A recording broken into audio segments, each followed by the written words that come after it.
Assalamualaikum warahmatullahi wabarakatuh. Perkenalkan, nama saya Syaida Asmamanina dari kelas S22B. Di sini aku mau menjelaskan tema tentang syirkah milik. Nah, sebelum itu, ada yang tahu nggak sih syirkah itu apa? Nah, jadi mungkin kalau ada yang belum tahu syirkah itu apa, aku mau ngasih tahu dulu nih penjelasan apa sih itu syirkah kayak gitu. Jadi, syirkah ini dalam bahasa Arab eh, dia itu menggabungkan dua bagian atau lebih menjadi satu kesatuan utuh, sehingga tidak dapat dibedakan kembali satu bagian dengan bagian yang lainnya. Sedangkan syirkah secara istilah itu akad kerjasama atau perkongsian di antara dua pihak atau lebih yang bertujuan untuk melaksanakan suatu usaha, misalnya seperti usaha dagang atau jasa. Dan untuk modal syirkah ini berasal dari kontribusi seluruh pihak yang terlibat atau sebagian mereka, lalu keuntungan dan kerugian dari kegiatan syirkah tersebut adalah tanggung jawab bersama sesuai dengan kesepakatan pada akad. Nah, itu mungkin beberapa yang bisa saya kasih tentang syirkah pengertiannya. Lanjut kita ada nih macam-macam syirkah. Apa aja sih macam-macam syirkah? Jadi dalam syirkah ini dia ada terbentuk dari dua hal, yaitu syirkah hak milik atau bisa disebut dengan syirkah amlak dan syirkah transaksi atau syirkah ukut. Apa arti dari kedua syirkah tersebut? Nah, pertama dari syirkah amlak yang ini yang hak milik. Syirkah amlak adalah kerjasama antara dua orang atau lebih untuk kepemilikan suatu barang yang berasal dari kegiatan tertentu. Misalnya seperti jual beli barang, warisan, atau hibah. Nah, itu contoh dari syirkah amlak. Nah, untuk syirkah ukut, dia ini kerjasama antara dua atau lebih yang berasosiasi terhadap modal dan keuntungan. Syirkah ukut disebut juga syirkah transaksi terbagi menjadi beberapa macam. Jadi syirkah ukut ini atau syirkah transaksi ini dia ada macam-macam juga. Yang pertama itu ada syirkah inan atau al-inan. Ini kerjasama antara dua pihak atau lebih yang dimana masing-masing pihak memberikan kontribusi kerja serta modalnya. Beserta besaran modal tersebut pun berbeda-beda. Jadi teknis melaksanakannya dapat dilakukan secara bersama-sama atau dapat diwakilkan oleh salah satu pihak. Nah, ini yang keduanya itu ada syirkah al-mudarobah.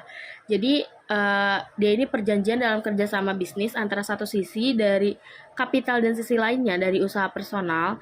Perjanjian kerjasama jenis ini mewajibkan profit sharing yang jelas dan harus ada persetujuan ketika pertama kali melakukan perjanjian, teman-teman. Jadi, bisnis ini mengalami kerugian, maka yang harus tanggung jawab dan adalah pemilik modal, sedangkan pihak lainnya hanya menderita kerugian dari segi kerja dan waktu. Pihak lainnya tidak diperkenankan terbebani oleh kerugian dari bisnis tersebut. Terus ada syirkah al-wujuh. Syirkah al-wujuh itu kerjasama antara dua pihak juga atau lebih yang dilakukan atas dasar jabatan atau reputasi dan keahlian seseorang dalam menjalankan bisnis. Semua pihak terlibat harus memberikan kontribusi kerja diikuti dengan pihak ketiga memberikan kontribusi modal.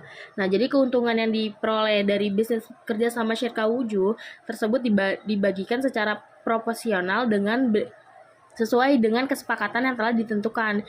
Di sisi lain, ketika mengalami kerugian seperti utang atau liabilitas, pihak-pihak terlibat menanggung dengan cara proporsi komoditas melalui kredit yang dimilikinya.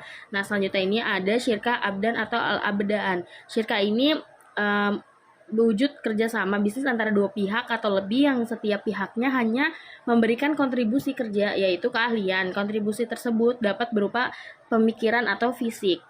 Nah, untuk terakhir ini, macam-macamnya itu ada syirkah al-mufawadah.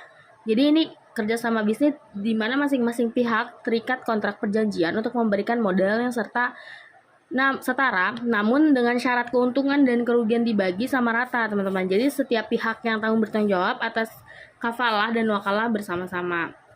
Jadi apa sih dasar hukum syirkah ini? Jadi dasar hukum syirkah ini adalah mubah, teman-teman, atau boleh. dari menurut Nabi Muhammad SAW yang merupakan pengakuan beliau mengenai syirkah.